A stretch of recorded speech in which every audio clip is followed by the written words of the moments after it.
This podcast is, I know you're a politician, but I don't want it to be political. I want it to be unbiased. I want it to be all about who you are and your plans for Doncaster. The Mayor's job is bigger than a Member of Parliament's job. This is the budget of £700 million to look after 336,000 people that call Doncaster their home, to look after the next generation and look after the city for the next generation. I genuinely believe I'm the best person to lead this town. How would you compare your leadership strategy to the current Mayor of Doncaster's? What sort of age were you where you thought, I'm interested in politics and sort of went into the political world? I've been interested since my early 20s. I got to a point where I think we've all done it. We spend a lot of time shouting at the TV and nothing changes shouting at the TV. And I thought, I need to go and make a difference here. If you become Mayor, where do you see Doncaster in 5 years? A busy centre, an airport open, people speaking well of it, the Union flag flying everywhere, and people are darn sight happier than what they are now.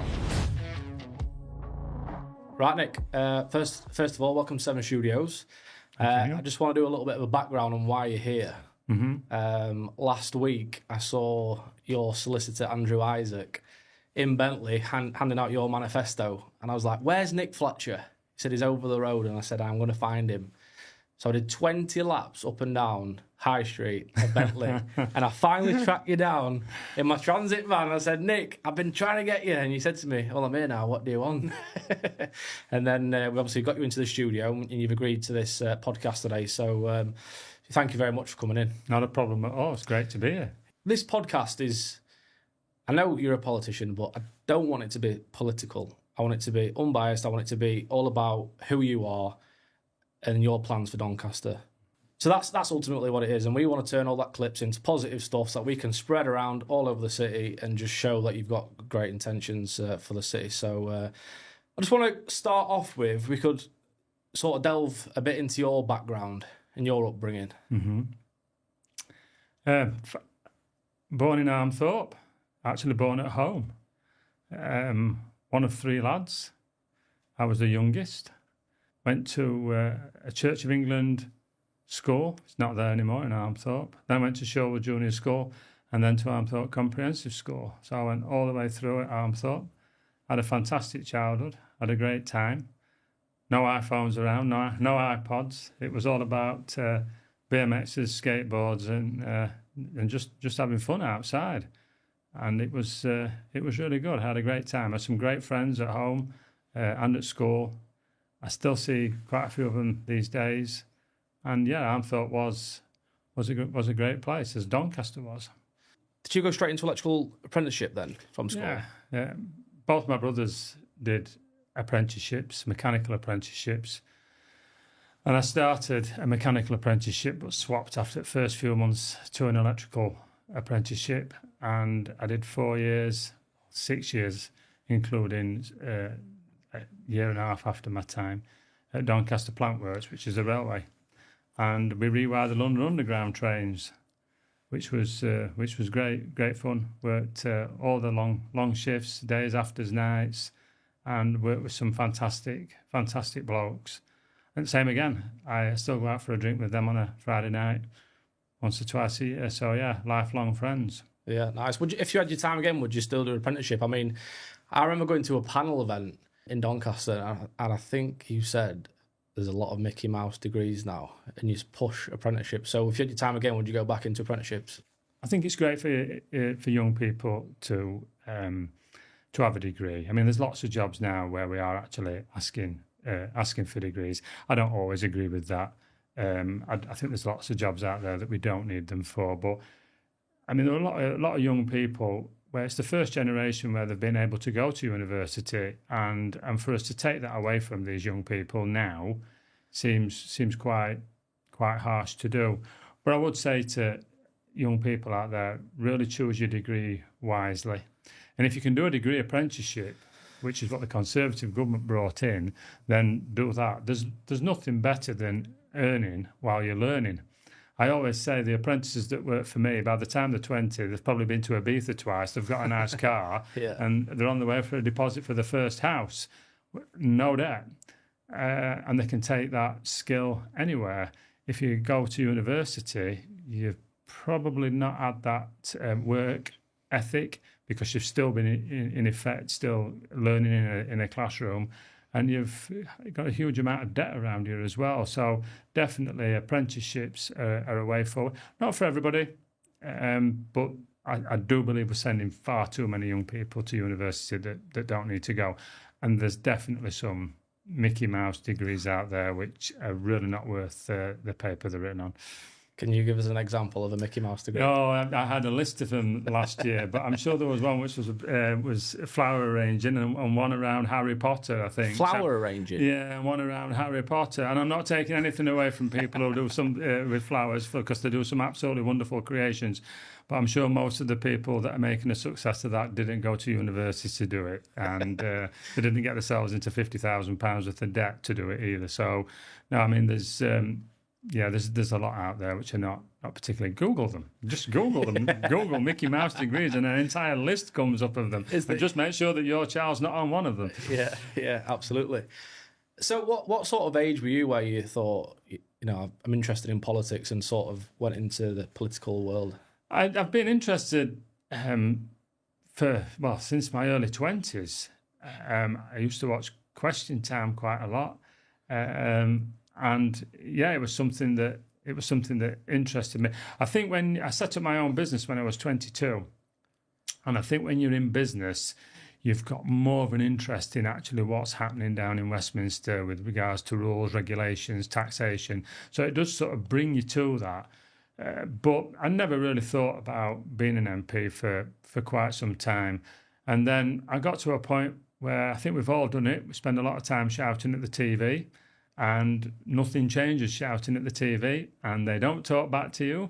So you're just wasting your breath. And I thought, I need to go and make a difference here. And so I knew if I became a member of Parliament, I'd be away from home. So I needed to make sure that my youngest was of an age. So when my daughter got to 16, I thought, right, that's it. I'm going to have a go at being an MP and see if I can't. Two reasons really: help Doncaster and help the young people of this country, and that's what I did. Was there like a pivotal moment or something that just made you switch, think I've got to make a difference? I can't remember that exact moment. No, I can't. I'm sure there was one, but I've employed probably around 60 apprentices in 30 years, I think, and I just know, I've just seen these young lads and lasses come at 16 years old and not really have a clue and be quite lost and quite timid about things. I mean, some are a little bit cocky every now and again, but you understand what I mean? They're not really. And then in 4 years' time, they've turned into an adult, and they've got a confidence in what they can do, and they know how to work with people, and they know how to speak with people. And the electricians can look at a project and they can see what it's going to be like, where when they're 16, they've not got that. And so to see them develop is a wonderful thing. And I've done a lot of work on men and boys issues, because we've got a huge problem with men taking their own life. And it was 13 men a day taking their own life last year. And the statistics have gone up to 14 men a day. Is that in the UK? That's in the UK. 14 men a day where they think their only way out is to take their own life. How dreadful is that? Yeah. And yet, when you get a young person, a 16-year-old, and you can give them a skill, and you can give them value, and they feel as though they belong, then I'm pretty sure a lot of these are going to go on to have fantastic lives, and hopefully never ever feel that way. I mean, it's no guarantee, but if you've got a skill and you've got a value, then I think you've got something to hold on to, and I think that's what we need. I think that's desperately what we need. Just going back to universities as well, I hear a lot of things about universities and the amount of hours that they actually spend working and actually being with other people.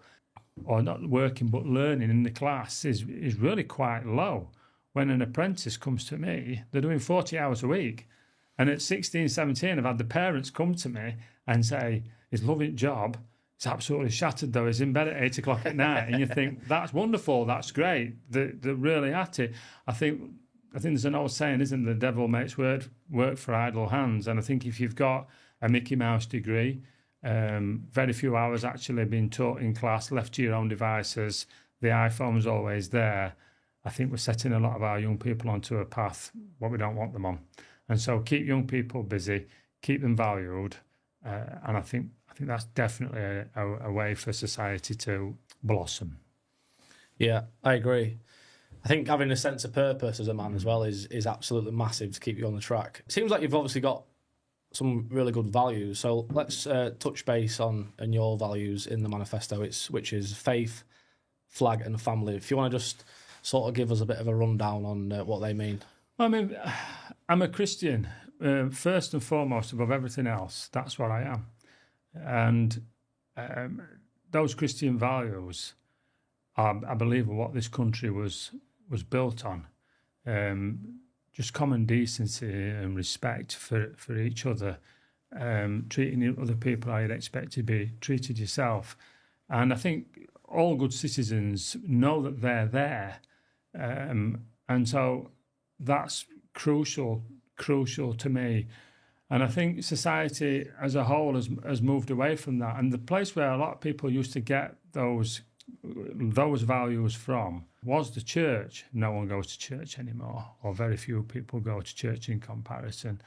And so I think that's where the faith part comes from. And I think we need to start restoring faith. It's got a double meaning, really, in the manifesto. You need to start restoring faith in politicians again and in each other, expecting the best of each other. And I think if we can do that, then I think we stand a chance. And the flag element is that we seem to be just dividing up into lots and lots and lots of different minority groups all the time. And we seem to be battling against each other all the time. And we're always celebrating a different minority group. And if you go back to the Christian values, then we should be kind to everybody. As one. And that's what we should be. And I think the flag, the Union flag, it's the flag of the greatest union that's ever existed between obviously the four countries. But I think if everyone can look to that flag, they can feel like they belong. And then we all belong to each other. And we create a society where we're all working together for each other. So instead of having all these little minority groups splintering off and putting a separation between us, I think the flag brings us all together. And I've said I want that flag on every council building, and I want people to be able to look up and feel that they belong. Yeah. And I think that belonging goes back to the value that we were talking about either. I think that's where we've lost it. We all seem to be isolated in one little group and this little group. Let's come together, decent values that we were born on, and then onto the flag. And then finally, the family. I think we've lost a lot with family. I don't think people respect how crucial that institution is for us all in society. And I think if we can keep that family unit together, then I think we are a better society. Same, going back to the work that I did on men and boys issues, too many absent dads, not always the dad's fault, not always the mum's fault. Things do break up, and I know they do. But we've got 1.3 million young boys out there at this moment in time with no dad at home. And your dad, really, especially for a young boy, is your first male role model. And I think that is crucial and something that we really should be looking at to see what's gone wrong and what we can do to make it better, to stop it happening. But for where family has broken down, how can we help those young boys mature into good men and good citizens? And so if we can get those three things right, then everything else will follow. Yeah. I like that. So going back to the flag then, why don't we see the flag everywhere? Because there's a sense of when you see that flag, you feel proud, right? Mm-hmm. I used to live in Fort Lauderdale in Florida, and when I used to drive up to, let's say, Savannah in Georgia, 8-hour road trip, every 500 yards there was a huge US flag, and it was like a sense of they love the country. I know.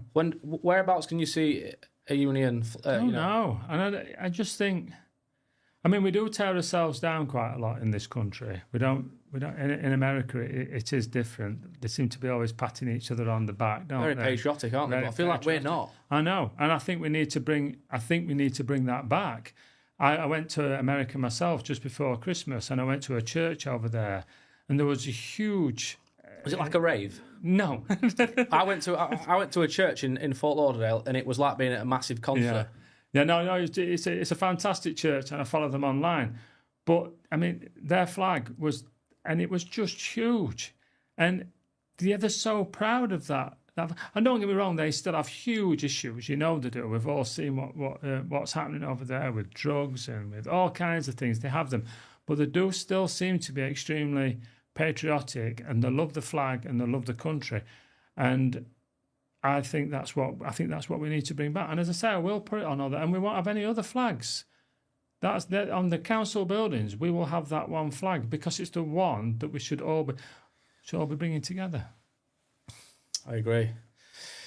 How do we, if you become mayor, how do you make people more patriotic to want to raise that flag? Well, I think the flag up there is the first thing, and that will get people talking.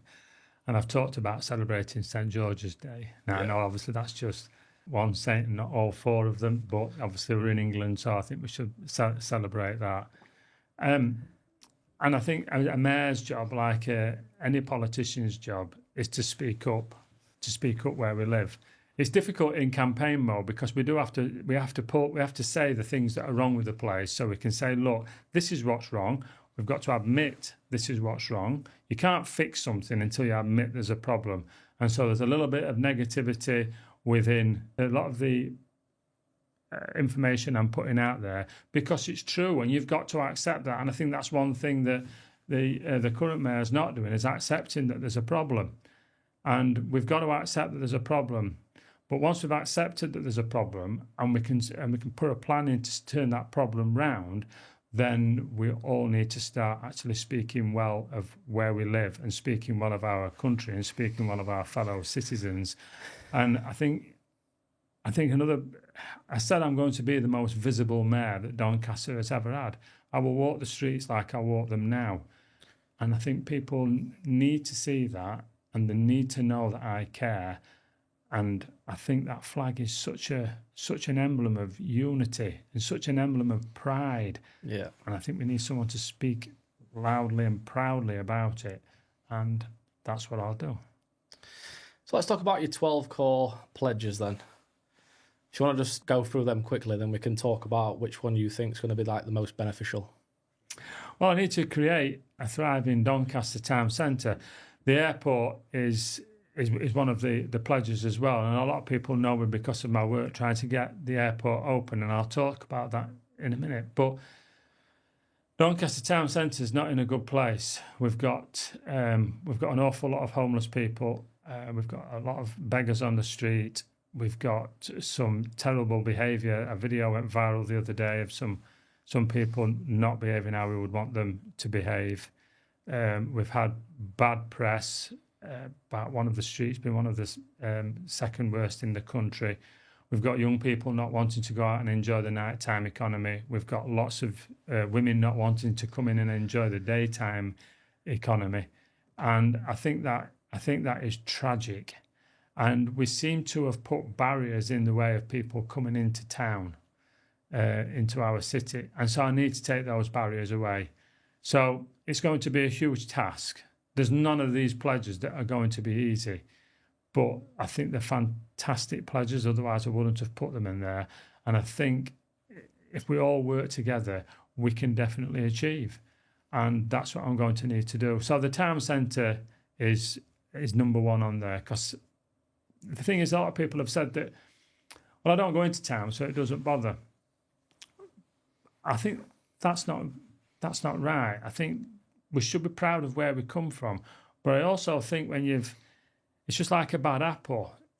If we've got rot in the town centre, then that will gradually spread out. So you might live in a leafy suburb at the moment and things might be okay there. But if we let our town centre go, then I think that will gradually spread out. And before you know it, it'll be Doncaster Borough that's not the place to live. And then so on and so forth. So we really need to nip this in the bud. Some people say it can't be done. I believe with the right will, it can be done. With the right attitude, it can be done. So that really is my number one thing that I need to do. The airport, it should have never have closed. And we're in a disgraceful place now, a terrible place now. There was an opportunity for the council and the combined authority to invest in the airport 3 years ago for the tune of 20 million. And they didn't do that. And then the airport closed. And obviously, there was a lot of upset people about that. So I championed that as the MP for the airport to try and get the combined authority and Doncaster Council to step up and get this airport open. And since I did that, obviously the council and the combined authority have come together and they've been working to get it open. They have kept me out of it due to politics, which is not good. Instead of using me to help them, they've just literally kept me out of it. They've even not included the local Conservative councillors, which is, again, appalling. So where exactly we are with that, we will only really find out, I think, when I become mayor. But at this moment in time, they're saying it's going to cost £145 million to get it open. And they're not asking for any more money from any of the other boroughs. A lot of people don't understand that, or don't realise that Doncaster, Rotherham and Barnsley people are paying for Sheffield trams, which they don't use. And yet we've not asked Rotherham, Barnsley and Sheffield people to contribute towards Doncaster Airport, which they will use. And the mayor just seems to let any monies that central government give us seem to slide over to the Sheffield mayor for his trams. Why? And, Why is that happening? well, it gets complicated, but we got given what's called gain share money when we became a combined authority. And there was money, and then there's some money called CRSTS money, which is City Region Sustainable Transport Funds. And all this money should be divvied up equally across Barnsley, Doncaster, Rotherham and Sheffield. And Oliver Coppard, there was 100 million, what was top sliced off straight away for his trams. So that's £23 million of Doncaster people's money, top sliced off, straight for Sheffield trams. And people don't know this. And as our mayor asked for it back, no. She asked Rotherham, Barnsley and Sheffield to contribute towards our airport, no. Why? Because she's a Labour mayor. We've got Labour leader Barnsley, Labour leader Rotherham, Labour leader Sheffield, Labour combined authority mayor, 14 Labour MPs, and we've got a Labour government. That's the reason why no one's shouting up for Doncaster. And that's why you need a Conservative mayor to call this out and to shout up for Doncaster, because nobody is doing it. And it's ridiculous. And we say Doncaster's not in the place it should be. It's not. And it's not in the place it should be because no one's shouting up for it anymore. And this is what happens. And so we desperately, desperately need a new mayor. Yeah. It seems like the current mayor's just leaving us in the dark in terms of the budget and stuff. We went to a digital tech forum the other day. The Doncaster Council was talking about their strategy on how to make Doncaster a better place. They're saying it's a concrete jungle. It doesn't look inviting. They need to put more greenery. In order to get rid of the homeless, they need to get rid of the benches. Where does that leave elderly people who are out trying to enjoy the day and they've got nowhere to sit and relax? They've had to get rid of the benches because the homeless are taking over doing whatever they're doing on the streets, and the poor elderly are left to struggle. I know. I mean, just a really local example was Conisbrough. We've got benches in the middle of Conisbrough, and we had lots of people sitting there drunk, causing people lots of grief. And the council's answer was, well, let's remove the benches. Well, you've got a chip shop round the corner. You've got a sandwich shop. People want to, contractors who are working want to come and sit there and have a sandwich in the dinner and go. Other people want to come and enjoy the town centres. Why should we take this away? Because there's other people that want to abuse the town centres. And the trees that we've seen planted, the mayor's got 1 million trees. Well, I was taken to a place in Rosington where there's 1,000 trees being planted, and they're all dead. They're all dead. And we seem to think that putting a flower bed in it just seems to be the answer to everything. Yeah. It's not. We've got to think out the box. We've got to think differently. And there has been huge amounts of money come into Doncaster. I just think it's been spent so poorly. It's unbelievable. There was a company called Lontra, another green initiative, being given £7 million. £7 million to set up a company. They never even got a contract. Never even got one contract and went bust. That's £7 million of taxpayers' money. And we keep on sponsoring green initiatives because that's the way they want us to go. And yet we should be sponsoring initiatives and supporting initiatives that are actually going to work and create employment, not just because they tick a box on a green agenda. £7 million. The people of Doncaster need to know £7 million of your tax money has literally gone straight down the drain. Cannot believe this is happening, and there's not enough people know about this.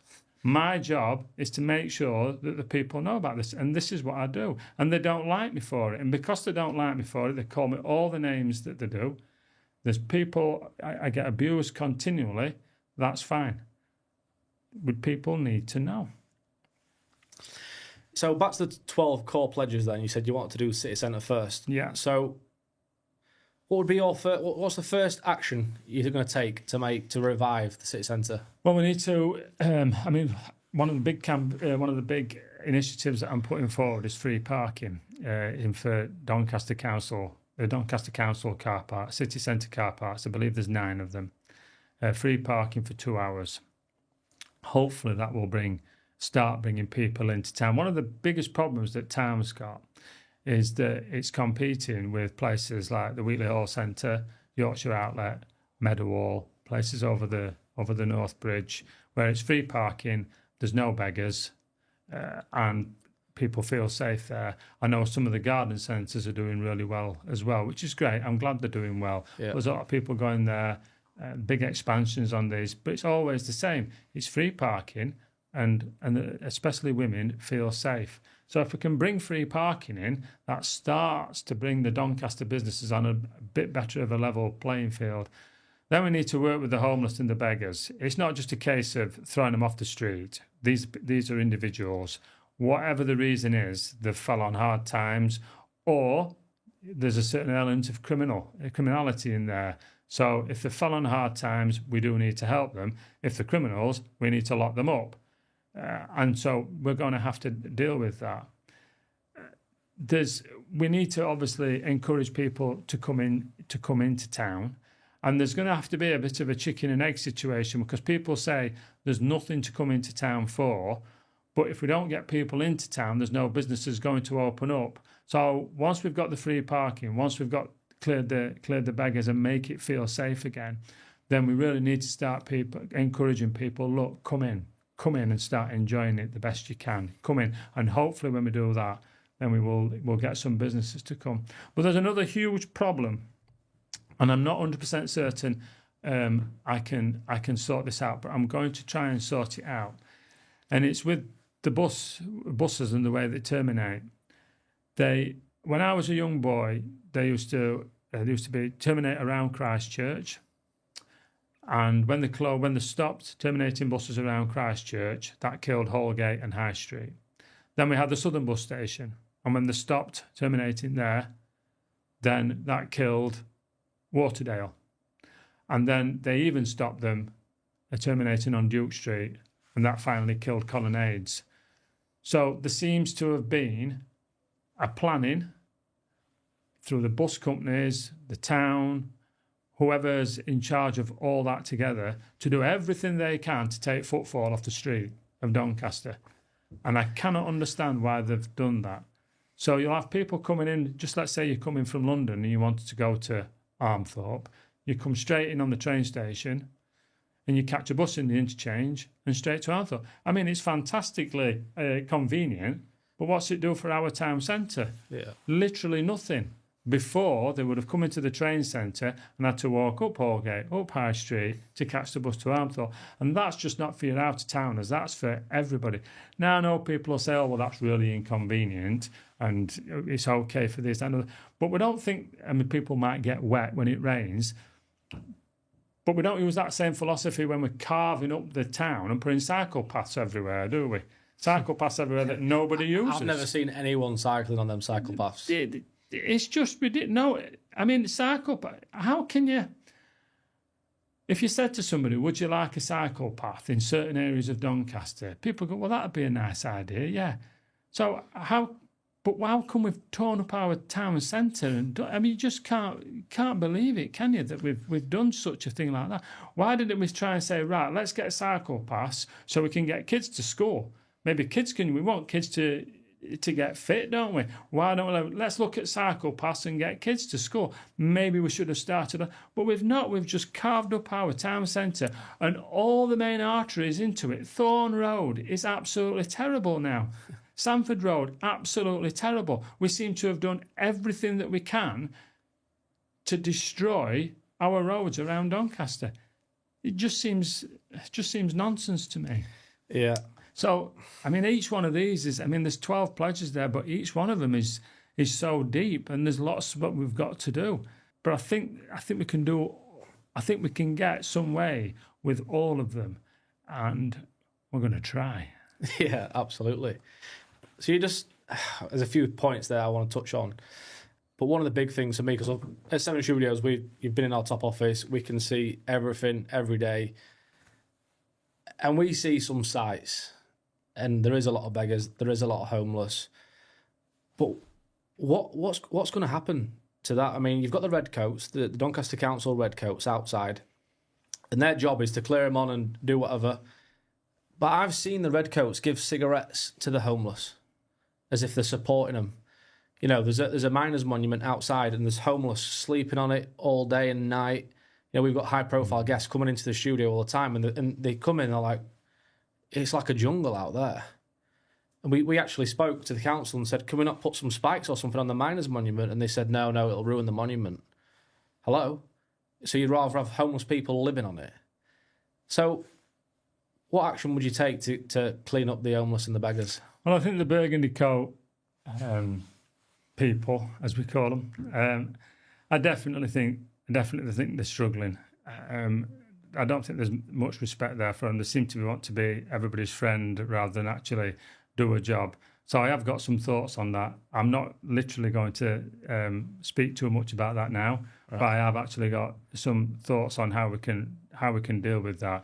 But the one thing that we don't tend to see is the police actually walking the streets. It's been one of my pet hates, and I did it while I complained bitterly about this when I was a Member of Parliament. In fact, I even asked if I could walk the streets of Thorn with the police, and we did it. But I think the only time they ever do that is when an MP asks them to do it. They just seem to be in the cars all the time. And they say, well, they've not got resources and things like that. But I genuinely do believe that if people see police on the street, it just sends a little bit of a, oh, there's police on the street. We've not seen it. And I just think we've got a society out there that think that there's no police and no one cares and you can do what you want. Well, if we can get some real enforcement in the town centre, we can get the police visible in the town centre, and we can get people in the town centre, then we stand a chance. You see, I think it was Robert Peel that wrote it, and he basically said that we're all police officers. It's just that the police are paid to do it for 40 hours a week solidly, and it's their main occupation. But we are all police officers. We should all see things and we should all call it out. And I also think that if there's a lot of people in it, you see, criminality tends to happen where there's not a lot of people. That's where it happens. It happens in the dark and where there's not a lot of people. If we can get the streets busy again, then I think a lot of that criminality will at least be diluted, or it will fade away. So free parking, clear the beggars, hopefully change the bus routes. We'll work with the bus companies, get people into town. It'll at least dilute the criminality, get the police on the streets on a regular presence, and use the money that we're spending on the burgundy coats in other places to make sure that the people feel safe. But then we need a mayor who's going to walk the streets too. And they've even said that we'll have a town crier as well. And why not? People laugh, but why not? These are the things that need to happen. And I think it was you that said it earlier, actually, about no one comes into town anymore to actually enjoy themselves. They're just coming to do a job and then go. And we need people to actually come into town and enjoy it. We need people to meet for coffee and enjoy it. We don't want people to think, well, I've got to go to Doncaster, so I'll do that. And towns have changed. There's no two ways about it. Towns have definitely changed. But we've got to move with it. And I just don't think we've done everything that other councils seem to have done everything that they can to stop people coming into town and spending money. And I can't understand why any council would do that. I just can't understand why. And if someone comes to town and they spend £3.50, £5 on parking, and then they get back to the car and they've got a parking fine, why would they ever want to come back again? Yeah. Why are we doing this? I mean, the marketplace as well. I mean, the market's they've signed the market over to a company for 25 years, a lease for 25 years. And they just don't seem interested, this company, in the market whatsoever. They just do not seem interested in it. And we've got to look at that contract. We've got to make sure that they're adhering to that contract. And we're going to have to work with the market traders to try and find out what we can do to bring Doncaster Market back. Doncaster Market, there were buses used to come from all over the country to Doncaster Market. Just to go to the market? Just to come to the market. Used to be 250,000 people to come to Doncaster Market. They say there's 25,000 a week going now. I'm not quite sure. But 250,000. And so even if it is 25,000, it's 10% of what it was. That's not right. Doncaster Market, it was the one to come to. And that's not that long ago. So, and people talk about buses. You're doing free parking for the cars, Nick. What about buses? Well, I genuinely believe we're subsidising empty buses all the time. If we can get the cars into town, we can get the people into town, we can get it thriving again, then people will want to use the buses to get into town themselves. If we've got people using the buses, then we don't need to subsidise buses. So we've got to work that way around. I'm sick of subsidising empty buses. Would you get on a bus? Answer me honestly. Would you say, do you know what, I'm getting on a bus today? No. I agree. I won't get on a bus.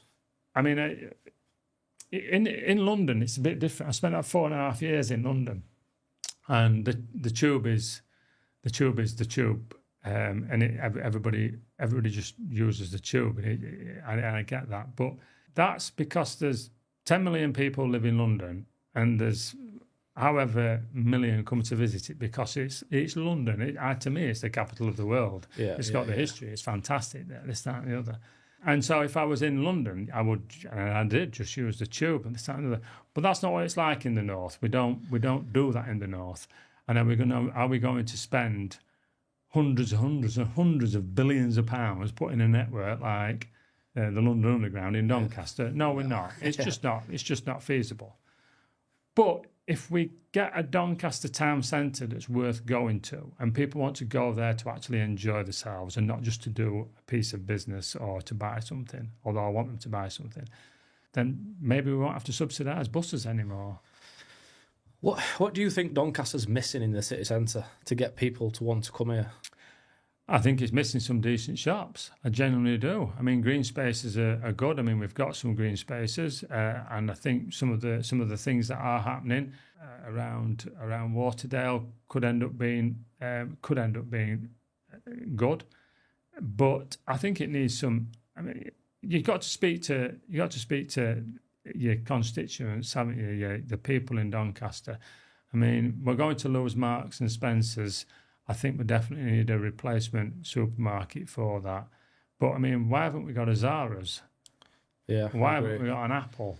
Why haven't we got? I mean, and there's all these other shops, and there's lots of new shops that come in. I'm a bit old now, but yeah, why haven't we got these shops that the young people want? And I think we can attract them in. But can you imagine being an investor and walking into Doncaster town centre? Would you say, right, Doncaster's definitely the place I want my next shop to be? It's not like that, and so we've got to sort it out. And we've got to have a mayor who's actively out there speaking to these chief execs of these companies. Look, this is what we're going to do. I mean, it's great that we've got a flannels. It's great that we've got one. Yeah. But we need to keep it as well. It's not a case of it just being there. We need to keep it.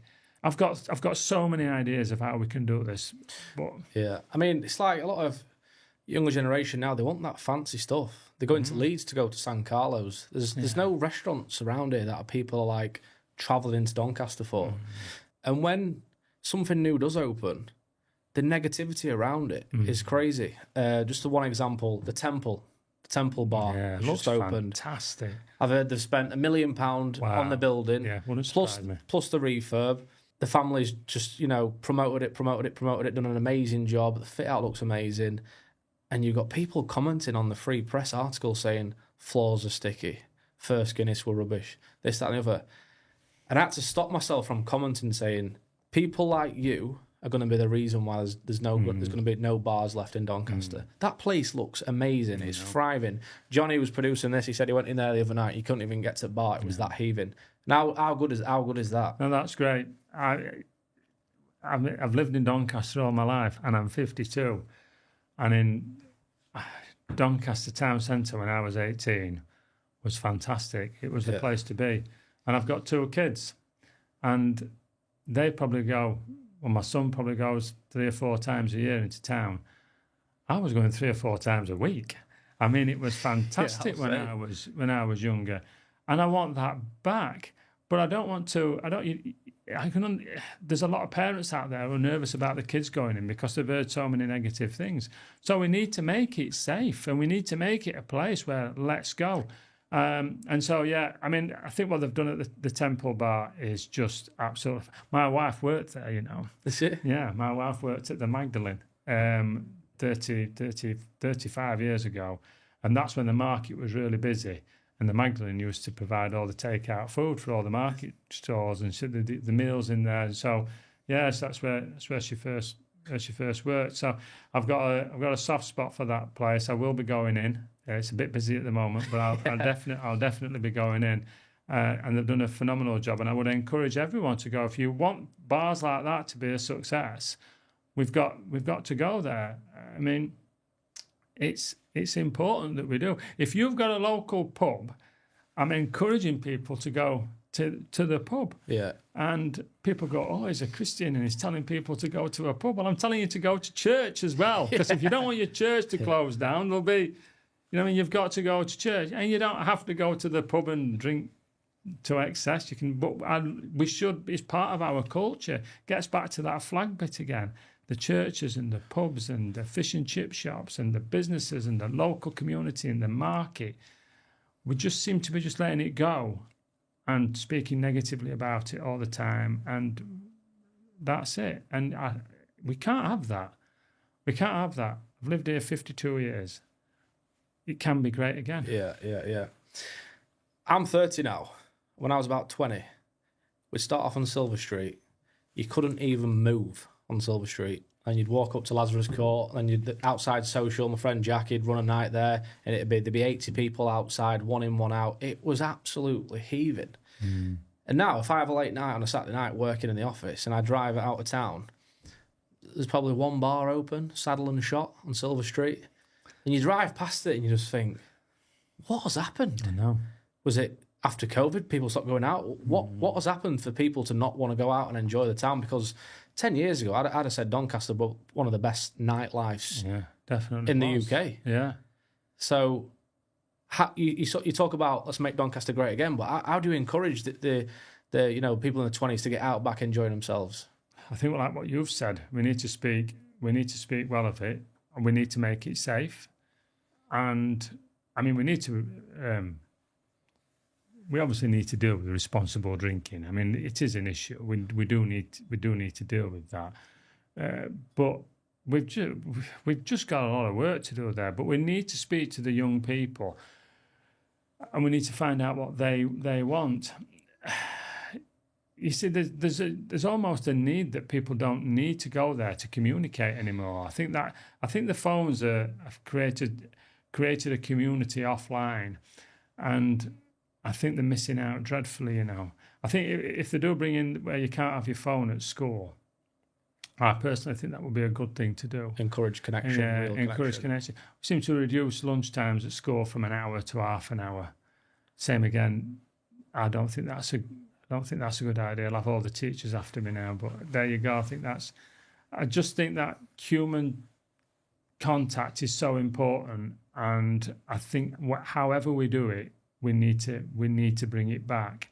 And I mean, it is. There's no two ways about it. It's expensive to go out, but the more people go out, it can probably bring the cost down a little as well. So there's a bit of work on that. I will be speaking to all the landlords. It is hugely important. The nighttime economy is massively, massively important, but it does need to be safe.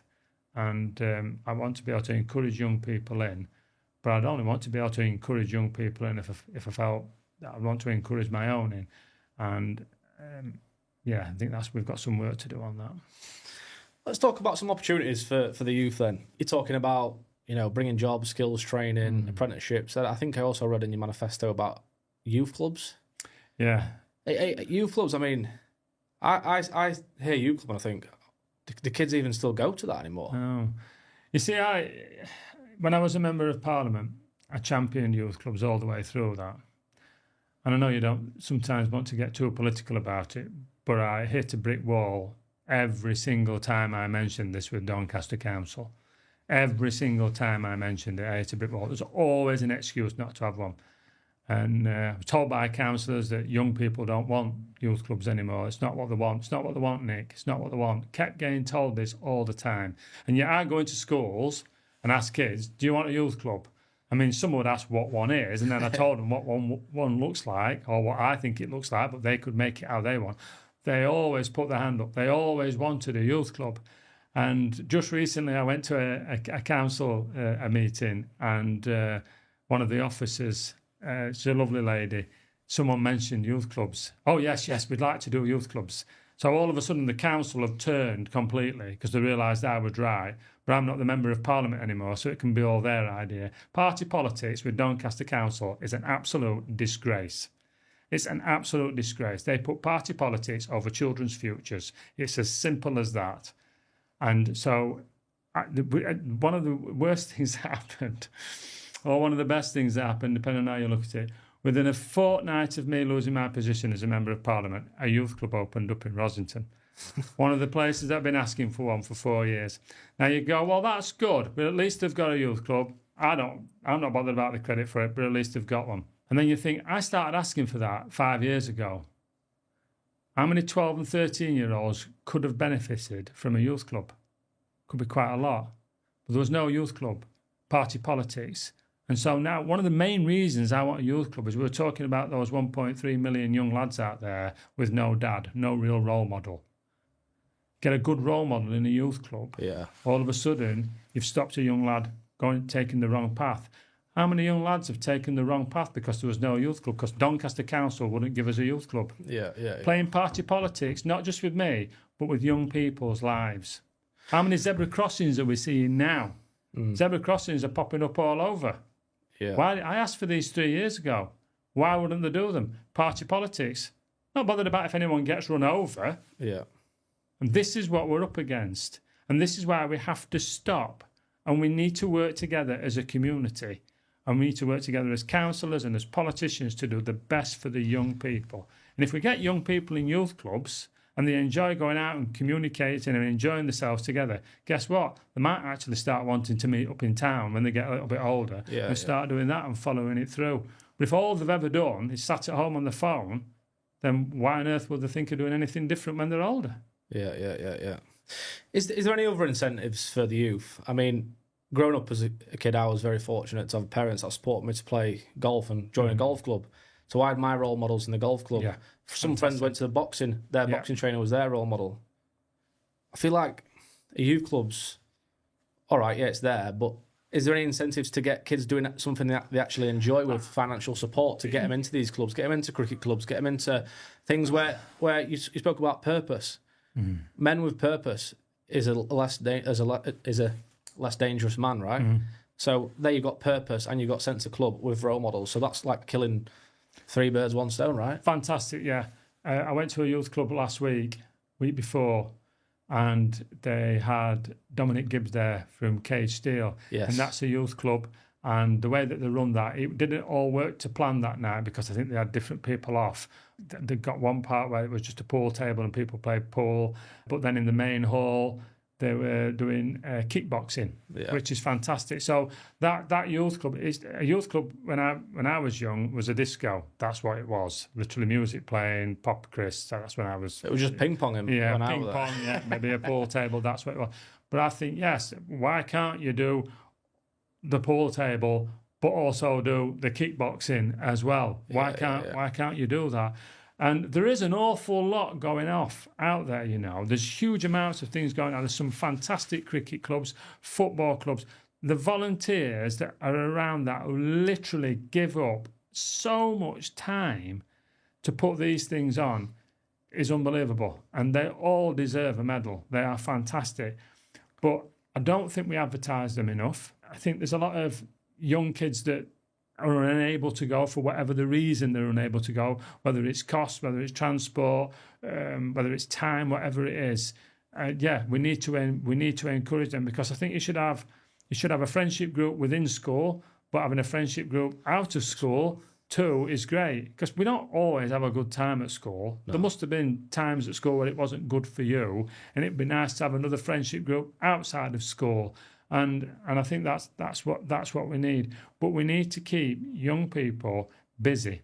The beauty with sport is that it's very difficult to do a sport with an iPhone in your hand. It is. And I think that's another thing that we need to do. So youth clubs with a sporting element, yeah, let's do it. But I'm going to try and do everything I can to get these youth clubs open up across Doncaster. And if anyone in politics wants to stand in my way, I will shout from the rooftops that they're stopping me from doing this, because I'm having no more party politics getting in the way of the future of the young people of this town. They are the lifeblood of this town. They are going to be the next generation, and we've got to do everything that we can to help them, and we really must. And party politics is going to be no more if I'm the mayor of Doncaster. Interesting. I'm going to go off topic a little bit now. Have you seen Adolescence? I watched the first part of it last night. Oh, Nick. I know. I can't go too much into it. But... Yeah, I watched the first part of it last night, and obviously at the end of the first part of it, you saw what had happened on the CCTV, and I'm assuming that this the message is that it's a young boy that's seen things online and maybe been I don't know if he's being groomed online, but whatever, he's seen something online, and it's led him to do what he's done. Now, this is just a story, but this does happen. It's real life. Yeah, and it does, honestly. It breaks your heart. And the thing is with it, I'm glad it's a story that we can talk about, because when it is a real life issue, it's really difficult to speak of this. Obviously, the little girls died, which is tragic. Yeah, we all understand that. But that little lad's life ruined as well. And his parents. And everybody around him. And I think when this happens for real, it's very difficult to talk about the little lad, because obviously it's the girl that's this girl that's died, and yes, she's no longer with us when that's happened, or a boy, whoever it is, they're no longer with us. But the individual that's committed the crime, their life is ruined as well. It's not just a case of 25 years in prison, 35 years in prison. It's ruined forever. And people will say, deservedly so. And I get that. But it's still 2 lives ruined. It's not just one, and then all the family around it. And you see, I spoke about what we watch on TV, and I got vilified for it. Millions and millions of hits on YouTube, and I could have worded things better. But I genuinely believe we can't unsee what we've seen. And It's true. when young people watch things like that, and if they're seeing half of it, I don't know as it normalises something like that, but it definitely,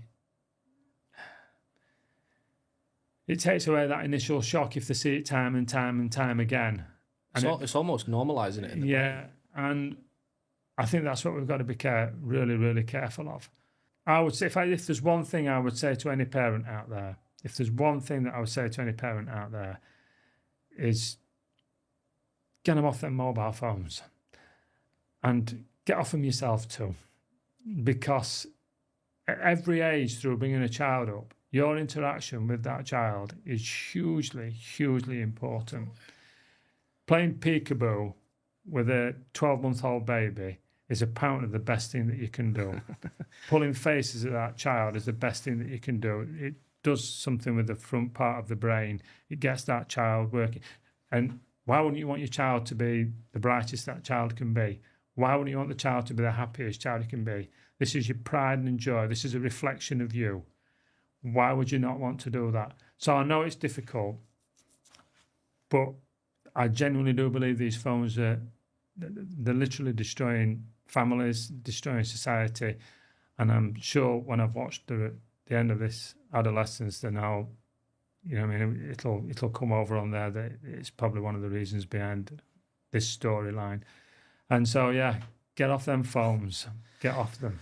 Well, I actually watched an interview with Stephen Graham who said, I heard about an instance down south and I heard about an instance up north, and that's what inspired him to write this. I mean, you heard it last week. There was an incident at Doncaster College. There was an incident at Armthorpe where they had a lock-in. And it seems to be a very common thing now with knife crime and boys. And also there's things out there that are terrible icons for young girls to be watching as well, equally. So is that the advice you'd give, is just to say, spend more quality time with children? Yeah, definitely spend more quality time. But, I mean, I wrote a pamphlet on role models. And just before they called the election, I went and gave it to all the secondary schools. I went and I'd print, 1,000, 2,000 printed, and I took 100 round everywhere. And I'm a huge believer in role models. And we're all role models. Every single one of us is a role model. We might not feel it, but we are. And I took my position as member of Parliament hugely seriously, because I realised a lot of people are going to get to know me. And when you do something, you almost allow other people to do something. I always said I'd never get a speeding ticket while I was a member of Parliament. I can't get a speeding ticket while I'm a member of Parliament. I'd feel such a hypocrite if I got one, because I'm down there setting laws, and then all of a sudden I'm breaking laws, and I don't think you can do that. But I try and be really careful about what I say. I don't swear. I hate bad language. I think if I swear, I allow other people to swear around me. I think when a child tells his mum to go away and doesn't say go away, I think that's one of the worst things that you can see. I think it sets a child, you think, what path is that child on? So I think we've all got a huge responsibility to be the best that we can be, but also expect the best out of other people as well. I think sometimes we expect the worst out of people, and we get the worst out of people. If we expect the best out of people, we will get the best out of people. And one danger I think we have got is that I think we're tarnishing a lot of young men, saying all men are bad. I think there was a statistic that said 40% of young boys at school have been told that they're a problem to society. Not true. Not true at all. Look, the majority of young boys and men are fantastic people who want to do well in life. They want to treat people well. They do treat people well. They want to get on. There's a few, obviously, that don't. But what we need to do is expect the best out of them and let people see the best in us as well. And I think that's really, really important. Yeah, agree. And I think one of the reasons when we set up Seven Studios was that we wanted to highlight all the amazing people in Doncaster, from young talent. You know, you've got a young Josh Berry who's 19. He's just won on tour. You've got singers like ADMT. You've got big entrepreneurs. You know, there's a lot of good stuff happening in the city, and we want to be able to use this podcast studio to interview people like yourself as well to tell their story. I mean, I've got so many questions written down. I don't know what you like for time, but so Nick, if someone's sort of on the fence with politics, what's the simple reason they should, you know, get involved and sort of consider your plans? As I said at the beginning of the interview, you can either shout at the TV or you can actually get involved. But I do think you need to get involved for the right reason. I think there's too many politicians out there who want to be politicians because they want to be a politician, and rather than they want to be a politician because of the good that they can do. And I saw it a lot, and I see it a lot. There's people like the title of being a member of parliament. There's people like the title of being mayor. People like these titles. The title means nothing unless you're actually going to do something with it. And I am pleased with what I achieved in the 4.5 years as a member of parliament. I'm not going to go through all those things now, but I did do an awful lot of what I wanted to do. I'm disappointed when I was pushed back through party politics, but there's a lot of people out there who don't think they're good enough to be a politician. Trust me, they are. And I would encourage people to get into it, but only to get into it for the right reason. If you want to do some good, fantastic. If you want to be an MP so you can write MP under your name, don't bother. Nobody needs it. Yeah. Like you said, it's being a mayor, it's a title, but it's a big job what you're going to have on your hands. The mayor's job is bigger than a member of parliament's job. A lot of people don't realise that. There's a lot of people think that being a mayor, you can stop the boats as well, which is why I think reform may do well. And I think we need to sort of pull the lid on that, because it's not true. Stopping the boats was a huge issue that I dealt with as a member of parliament, and I just do everything that we can to stop those boats coming over and people coming in and taking advantage of our systems. I think that's a huge issue, but it's not something that the Mayor of Doncaster can do. And people need to vote for the best person to run Doncaster. This is a huge job. This is the budget of £700 million to look after 336,000 people that call Doncaster their home, to look after the next generation and look after the city for the next generation. And you need somebody who's got a heart for it, got some kind of business acumen, and understands politics. And that's why I think I'm the right person for it. If the people of Doncaster don't want me, or they choose to vote Reform because of the boats, or Labour because Conservatives shut the pits, Labour shut as many pits, well then there's nothing I can do about those people. But if you want the best for Doncaster, I genuinely believe I'm the best person to lead this town. And it desperately needs leadership. So in Doncaster, we're currently building, is it 6,000 new properties? It's a lot going up. We've already got, did you say 360,000 population in Doncaster? 336,000, I think. 336. Yeah. So the population's obviously going to increase. How excited are you to see more people coming into Doncaster? Well, it's good and bad. The only way we keep house prices low, we never want them to start devaluing. We don't want that to happen. But the only way we keep them low is by building more of them. It's supply and demand. And so we do need new housing. I mean, a lot of that runs onto immigration as well. I think we've created ourselves a problem with immigration, so the population shouldn't have increased as fastly as it has.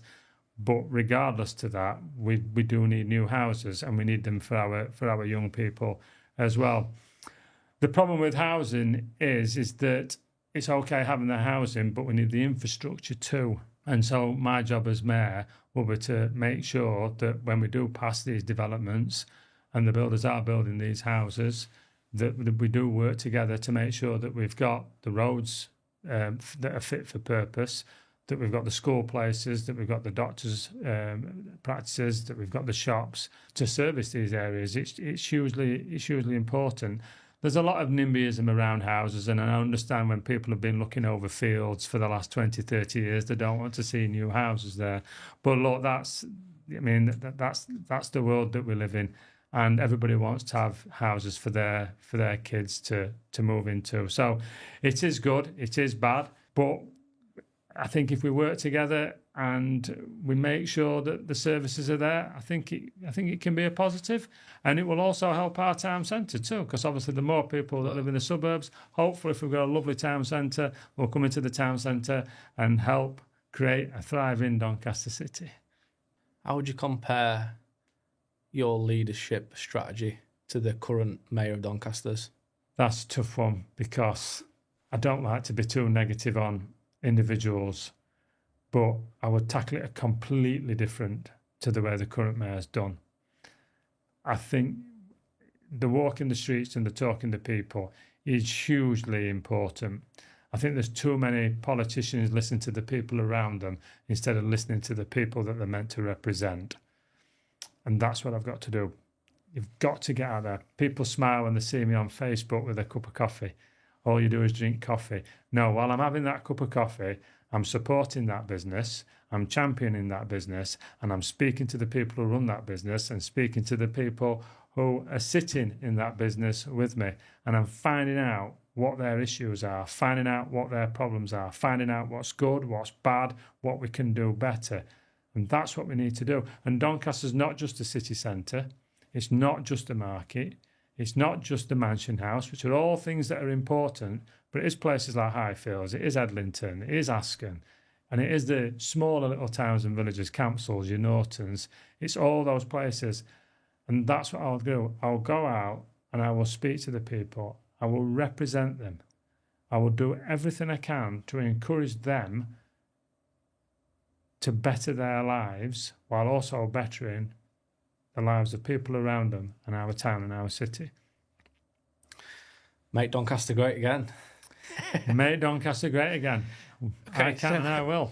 So I'm going to wrap it up now, but Nick Fletcher, if you become mayor, where do you see Doncaster in 5 years? A busy centre, an airport open, people speaking well of it, the Union flag flying everywhere, and people are darn sight happier than what they are now. Cheers to that. Well, look, Nick, thank you very much for coming in today. Really appreciate that. We're going to put this episode on Seven Studios YouTube and audio platforms as well. So really enjoyed having you. And how was your first podcast experience? Very good. I hope you enjoyed it too, because I have. It's been great. Thank you. Hopefully you can champion Seven Studios like you do all the little businesses when you're going around. Definitely. So, but no, thanks again for your time, Nick. Appreciate that. Thank you.